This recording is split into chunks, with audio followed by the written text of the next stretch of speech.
เก่าวัดล่างเนาะแล้วก็นะมันจะมีเป็นปลาที่เป็นวัดล่างแล้วก็จะมีเสียนพระนี้ก่อนจะเป็นวิหารอยู่ข้างที่คนโทนแกเป็นเรานะ เจ้า ก็จะมีวิหารอยู่แล้วก็มันหลายปีแล้วเนาะแล้วก็เป็นก็เลยหมู่กรมศิลป์น่ะกรมศิลปากรเป็นก็มาเก็บพระเก็บอย่างไปไว้ที่วัด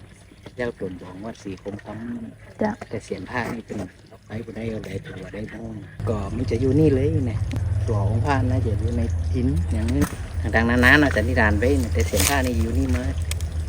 ห เจ้า ลายปีละเป็นวัดล่างวัดเก่าวัดแก่อยู่ ก็มีคนมาบูรณะขึ้นมากะ อืม มีผ้ามาจากพรรษาอยู่นี่อีนะเจ้าเนาะ ก็เลยมาสร้างวิหารสร้างท้าวเวทอย่างเงี้ยแต่พรรษาผ่านมามีพระจำพรรษาอยู่ เจ้า พรรษาเขากระกับพระกระกับ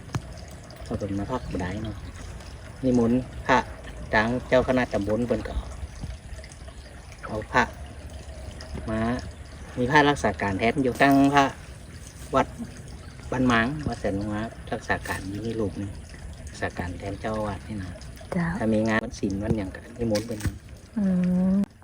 หลวงนิรันดร์ เจ้า นิรันดร์พึ่งศรี เจ้าขอบคุณเจ้า